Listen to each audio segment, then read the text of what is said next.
Para profundizar en estas cifras del IMASEC, el 0,8% nos acompaña el académico de la Facultad de Ciencias Económicas y Empresariales de la Universidad de los Andes, Juan Nagel. Juan, bienvenido a Canal 24 Horas. ¿Cómo te va? Buen día.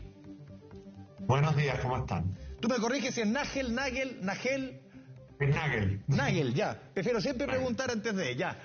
Juan, cuéntanos un poco, claro, lo decía un poco también el presidente, no es sorpresivo el número que tuvimos, estos 3 días hábiles menos respecto al mismo mes del año pasado.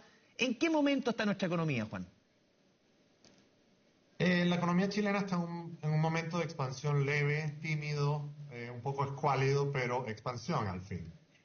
Ya lo peor pasó para la economía, sin embargo, las cifras que están mostrando, las estadísticas no son para salir a celebrar, ni mucho menos. Obviamente son mejores noticias que las que teníamos a estas mismas alturas del año pasado, pero ciertamente hay mucho trabajo por hacer para dinamizar más la economía. En ese sentido, si bien las expectativas están mejorando, falta mucho camino por recorrer. Ya, tuvimos un primer mes del año con cifras superiores al 2%, incluso en el segundo mes del año, 4,5%. Claro, aquí, ¿cómo se le explica a la gente esos 2 primeros meses con un promedio sobre el 3%? Uno podría, haciendo una matemática súper simple, y este pequeño frenazo de marzo, ¿solamente por los 3 días hábiles es ese tema? ¿O definitivamente la economía no podía sostener el crecimiento, por ejemplo, del mes de febrero? Hay que tomar en cuenta la naturaleza del IMASEC. El IMASEC es una comparación con el mismo mes del año anterior. Entonces, en cierto modo, influye mucho el punto de partida con el cual tú comparabas. Entonces, lo que pasó en enero y febrero tenía mucho que ver con no solamente un cambio en el dinamismo de la economía, sino también que veníamos comparándonos con enero y febrero del 2023, que fueron particularmente bajas la actividad económica en esos meses. En marzo quizás también afecta un poquito ese tema. Sin embargo, lo que hay que ver es la tendencia más a mediano plazo. Y obviamente la tendencia a mediano plazo es que la economía este año va a crecer en torno a entre un 2 y un 3%, probablemente más cercano al 2% que al 3%. En eso coinciden la mayoría de los organismos internacionales, el mismo gobierno coincide en eso. Si bien eso no es una mala noticia, crecer al 2% es mejor que decrecer, que era lo que veníamos haciendo, ciertamente no es suficiente para llenar las aspiraciones de todos los que habitamos en este país, que son muchas. Entonces, en ese sentido, hay mucho trabajo por hacer para generar tasas de crecimiento que sean mucho más robustas, que son las que el país necesita, que son en el orden del 4, 5 o 6%, que es lo que necesitamos para salir de la pobreza. Sí, Juan, para explicar en sencillo, ¿qué significa un crecimiento del 2%? Porque claro, es un mejor número respecto a lo que traíamos el año pasado, que tuvimos un escuálido 0,2, aunque las proyecciones al inicio del 2023 eran que iba a decrecer la economía. Por lo menos fue positivo, uno podría ver el vaso medio lleno. Pero ¿qué significa un 2% de crecimiento de la economía? ¿Cuánto empleo genera un crecimiento de 2%? Que es lo más importante. Si uno mira también las cifras del Banco Central en términos de inversión, no va a ser un buen año. Entonces hay que ir desgranando un poco el choclo. Sí, para tus oyentes y los televidentes que nos están escuchando, ¿no? Cuando uno habla de crecimiento económico, básicamente es la medición de cuánto se produce en la economía, en términos generales. Es decir, cuál es el valor de todo lo que se produce en la economía. Y ahí, obviamente, eso es muy difícil porque hay muchas estadísticas que considerar.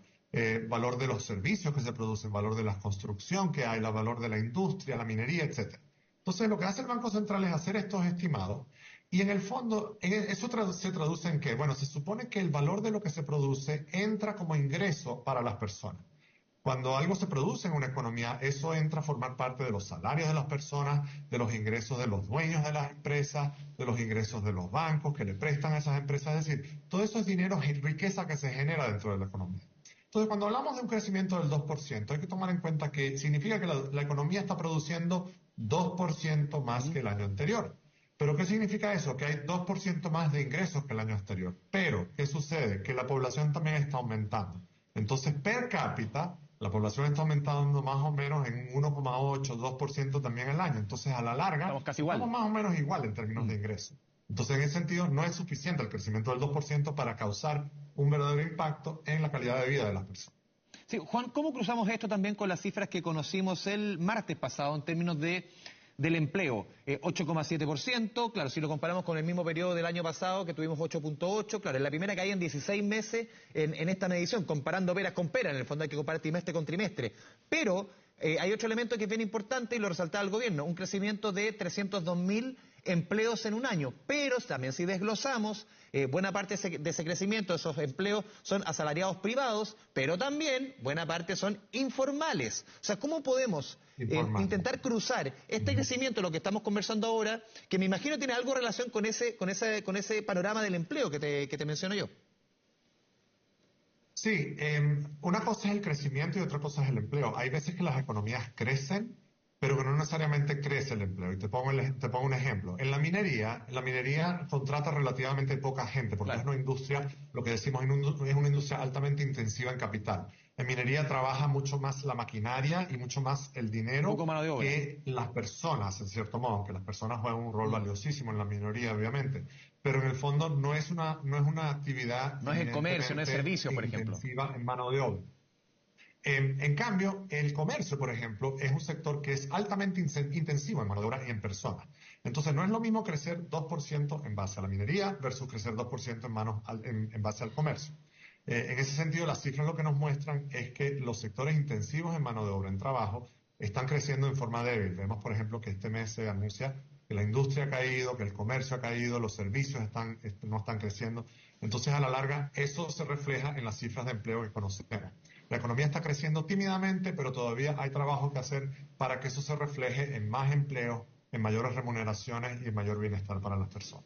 Y esto siempre se cruza, Juan, con otro tema que también ve el Banco Central, que tiene que ver con la tasa de interés, con la tasa de política monetaria. Cuando también tuvimos un crecimiento de 4 y tanto por ciento en febrero, muchos dijeron o sostuvieron, claro, la economía hoy día no necesita tanto incentivo desde la política monetaria, no necesita quizás bajar con tanta fuerza las tasas de interés. ¿Qué te hace prever este escenario del mes de marzo? ¿Hay que volver a ecualizar esa sugestión del mes de febrero o definitivamente se tiene que seguir a la misma velocidad? Bueno, la política monetaria ve la tasa de interés como un mecanismo para que la inflación caiga dentro de Claro. las metas que ellos estimulan, que ellos estiman. Obviamente en Chile hay un componente inflacionario todavía presente. A medida que la inflación vaya bajando, el Banco Central va a ver con mejores ojos la rebaja en las tasas de interés. Y eso tiene una incidencia muy fuerte sobre todo sobre el comercio y sobre todo sobre la industria. Entonces, en ese sentido, parte del problema que está teniendo la economía chilena de que no logra despegar y no logra tener tasas de crecimiento aún más robustas es porque las tasas de interés siguen siendo algo altas. En ese sentido, últimamente hemos tenido malas noticias del extranjero. Hemos visto, por ejemplo, que la inflación persiste por ejemplo, en Estados Unidos, y eso hace que las tasas de interés en Estados Unidos sigan siendo relativamente altas y que la Reserva Federal, el Banco Central Americano, decida no bajar las tasas de interés por los momentos en Estados Unidos. Eso podría hacer dudar al Banco Central chileno de también bajar las tasas de interés. Habrá que ver qué sucede en las próximas semanas cuando se vuelvan a reunir. Sin embargo, sí hay que decir que obviamente si siguen bajando las tasas de interés en Chile, eso va a incidir positivamente sobre el crecimiento, sobre todo este sector comercial, que a la larga termina generando mucho empleo y eso podría mejorar las cifras de desempleo. Habría que ver qué sucede con la inflación, porque de nuevo, la decisión de bajar o no las tasas de interés va a depender exclusivamente, más que nada, de la inflación, de lo que esté pasando en la inflación. Por eso que esa cifra es muy importante. Sí, Juan, hay otro elemento que se ha involucrado mucho en la discusión económica, que es el tema de seguridad. Incluso lo vimos hace una semana en la ENADE, que la ENADE estuvo separada como en 3 secciones. Una parte, cuánta incidencia tiene la discusión política en el ritmo económico, muy incidente, el tipo de discusión política que estamos teniendo. También una segunda parte que fue netamente económica, ver números, lo macro. Y una tercera etapa que estuvo concentrada en la seguridad. ¿Cuánto este escenario de seguridad que estamos viendo, Juan, al final incide en el ritmo de la economía? Porque mucho, claro, uno podía sostener hace algún tiempo, ¿qué tiene que ver seguridad con la economía? Porque si hay mucha inseguridad o alta seguridad, eso va a afectar la economía. ¿Cómo se cruzan esos dos caminos? Bueno, no hay una claridad muy nítida con respecto a la incidencia de la seguridad sobre el crecimiento. Se dice que la inseguridad influye sobre la imagen país, sobre la cantidad de inversiones extranjeras que vienen al país. Hay todos esos factores que están involucrados, pero no hay una causalidad muy clara y muy determinada en ese sentido. Ciertamente la inseguridad genera costos. Las empresas cuando tienen que enfrentar temas de seguridad, obviamente tienen que desviar recursos que estarían disponibles para generar más empleos, para hacer inversión productiva, etcétera. También afecta a otros sectores, por ejemplo, los sectores de comercio, sobre todo, y de servicios se ven afectados por esto, ¿no?